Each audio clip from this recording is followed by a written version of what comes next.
James had always believed that the past was a static territory, a land one could leave behind simply by closing a door and refusing to look back. That conviction had served him well. Or so he thought. So when he accepted the unexpected trip, what he believed to be nothing more than a routine business visit, he did not imagine that he was about to cross an invisible border. Not one marked on any map, but one etched deeply into the human heart. A boundary between what is remembered and what is buried. Between love that comforts and love that dares to confront. The train moved slowly, almost deliberately, as if granting him time to reconsider. Urban landscapes dissolved into silence. Concrete gave way to open fields, dirt roads, and aging houses whose cracked walls seemed to hold stories no one dared to tell aloud. From the very first moment, James felt an unease he could not explain, nor was it fear. It was not fatigue, it was the strange sensation of entering a place that felt unfamiliar, yet disturbingly familiar. Like walking into a dream you were certain you had never had, but somehow remembered. Deep rarely spoke of her childhood. Whenever the subject surfaced, she deflected it gently. With a soft smile and brief sentences that ended conversations before they could deepen. "It's not important," she would say, "that's the past." Out of love, or perhaps respect, James never pressed further. Now, standing in this unfamiliar town, he understood something he had missed for years: silence. Too can be a form of screaming. When he stepped off the train, the air felt heavier.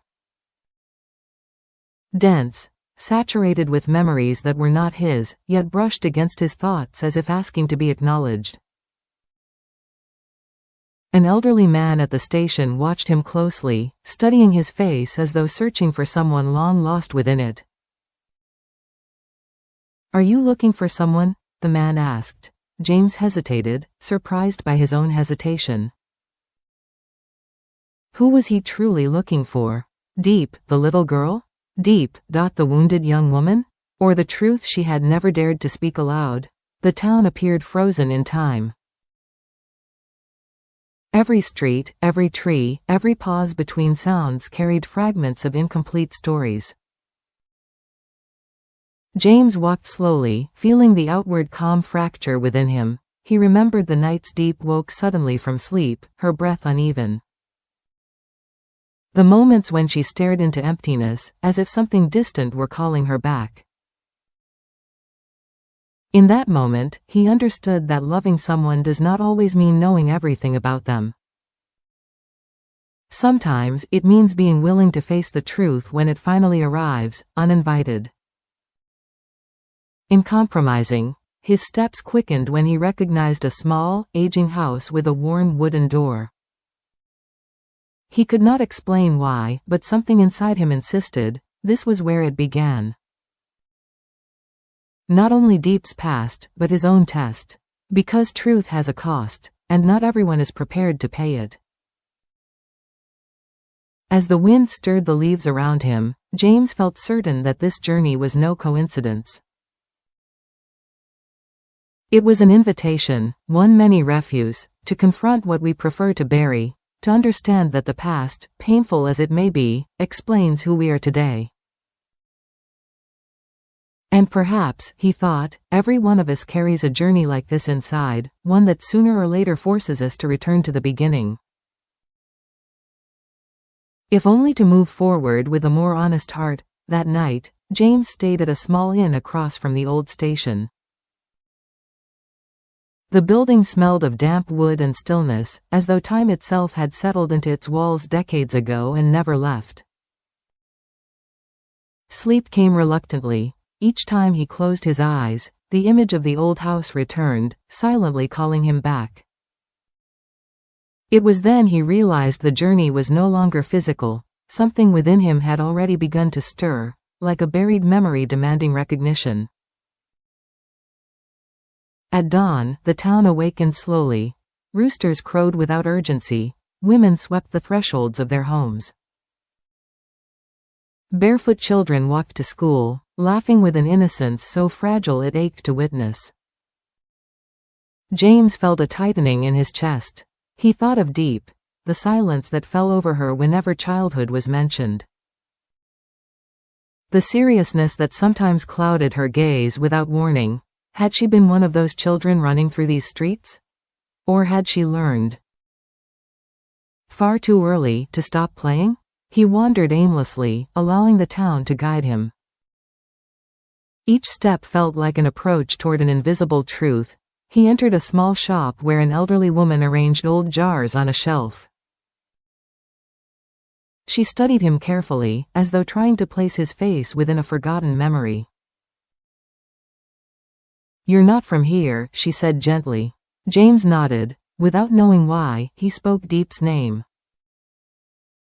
The woman froze, then sighed.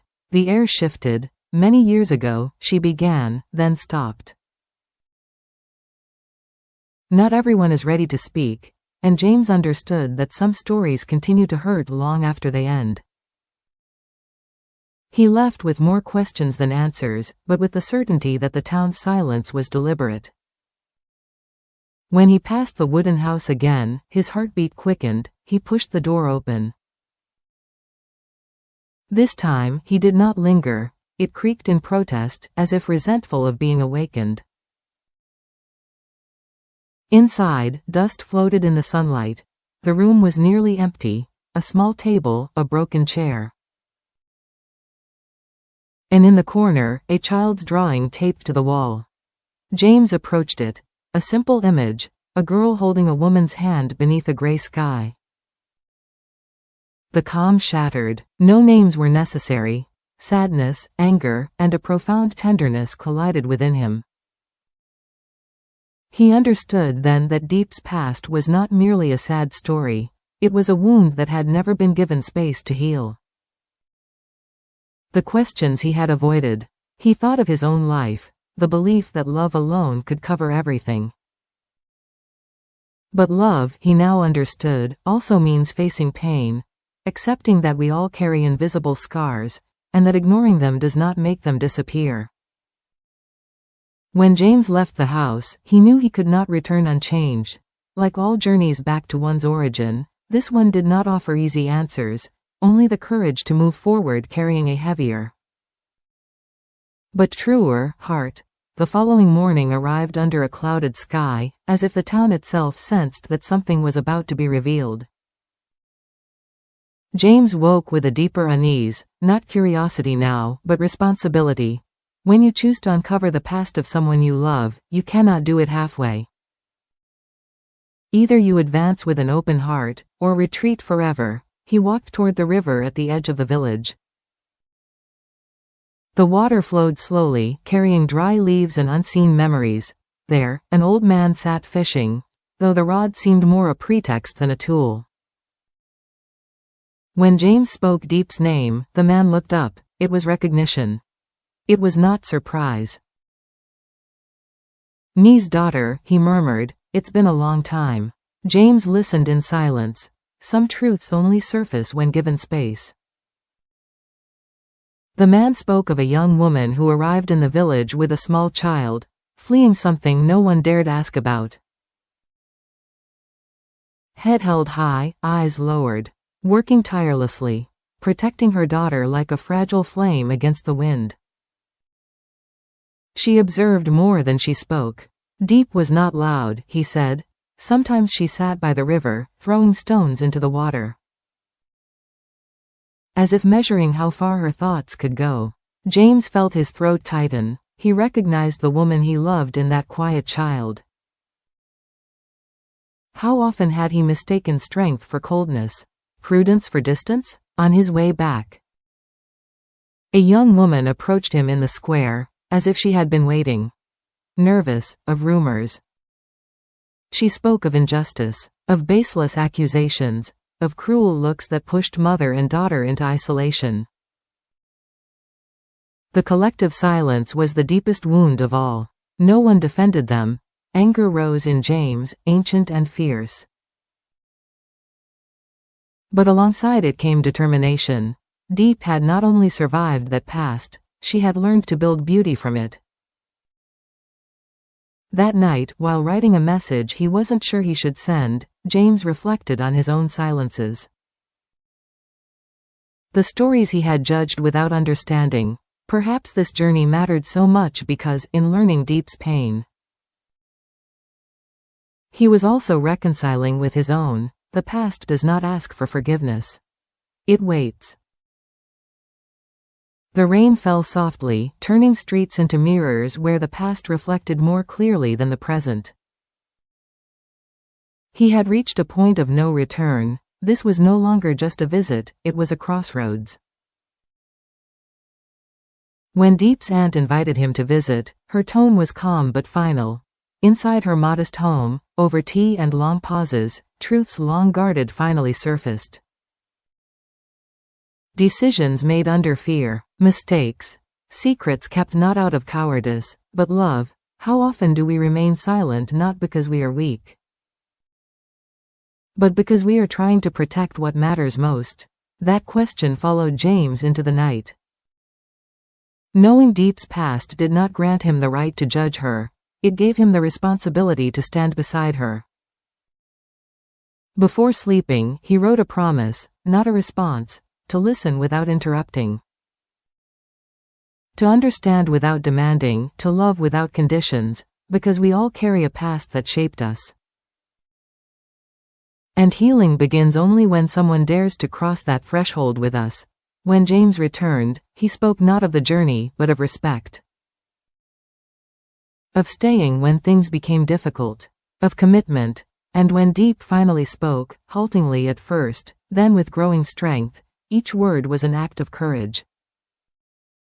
In that imperfect dialogue, something powerful happened. The past ceased to be a threat.